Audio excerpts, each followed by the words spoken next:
నమస్తే. ఆంధ్రప్రదేశ్లో వైఎస్ జగన్ కాలంలో జరిగిన అవినీతిలో మొదటి స్థానంలో ఇసుక కుంభకోణం ఉండగా రెండో స్థానంలో మద్యం కుంభకోణం ఉంటుంది. అయితే మద్యం కుంభకోణంలో వైసీపీ నేతలతో పాటు ఎక్సైజ్ అధికారులు తమ చేతివాటం చూపారు.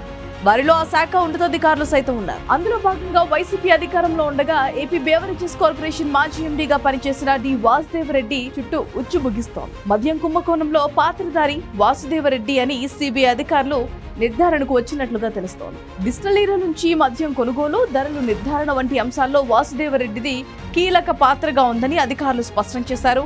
కమిషన్ల కోసం ధరలు పెంచారని కొంతమంది ఎక్సైజ్ అధికారులు చెబుతున్నారు. ఆ కమిషన్లు నేరుగా వైసీపీ పెద్దలకు అందాయని సిఐడి అధికారుల విచారణలో తేలింది. దీంతో ఇప్పుడు వాసుదేవరెడ్డి అరెస్టుకి సిఐడి అధికారులు రంగం సిద్ధం చేస్తున్నట్లు తెలుస్తోంది. వాసుదేవరెడ్డి మాజీ సీఎం వైఎస్ అధినేత వైఎస్ జగన్మోహన్ రెడ్డి బెంగళూరులోని ప్యాలెస్ సమీపంలో ఒక హోటల్ వాసుదేవరెడ్డి బస చేసినట్లుగా సిఐడి అధికారులు గుర్తించారు. అతనిని పిలిపించి అధికారులు విచారించారు. బెంగళూరులోనే సిఐడి బృందాలు ఇంకా సోదాలైతే చేస్తున్నాయి. వాసుదేవరెడ్డి చెప్పిన వివరాల మేరకు రికార్డులను సిఐడి అధికారులు పరిశీలిస్తున్నారు. పూర్తి స్థాయి సాక్ష్యాలు లభించిన తర్వాత మాత్రమే వాసుదేవరెడ్డిని అదుపులోకి తీసుకోవాలని అధికారులు భావిస్తున్నారు.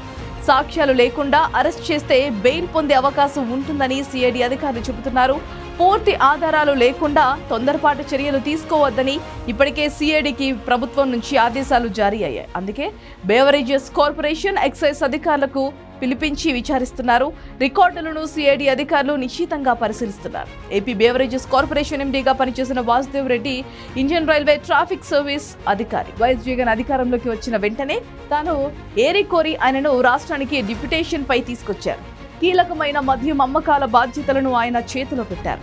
ఆ రోజు నుంచి జగన్ ఆదేశాలే లక్ష్యంగా వాసుదేవరెడ్డి వ్యవహరిస్తున్నారు. ఆయన బేవరేజెస్ కార్పొరేషన్ పనితీరును మార్చేశారు. మద్యం వ్యాపారంపై జగన్ మార్కు వేయించారు. కోడ్ అమల్లోకి వచ్చాక ఎన్నికలు సమీపిస్తున్న వేళ వైసీపీ శ్రేణులకు మద్యం దళారంగా అందేలా చేయడంలోనూ ఆయన కీలక పాత్ర పోషించారనే విమర్శలున్నాయి.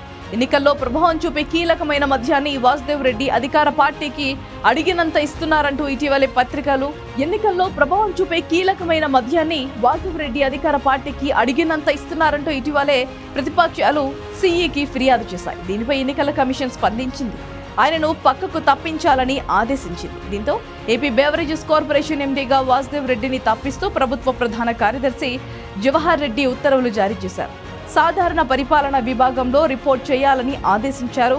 కార్పొరేషన్ ఎండీగా ఇంకెవరినో కాకుండా ఏఎస్ ని నియమించాలని ఈసీ నిర్ణయించుకోవడం గమనార్హం. దీనికోసం ఈసారి 3 ఐఏఎస్ అధికారుల పేర్లు ప్రతిపాదించాలని ఈసీ ఆదేశించింది. ఆ మేరకు 3 యువ ఐఏఎస్ అధికారుల పేర్లను ఈసీకి పంపింది.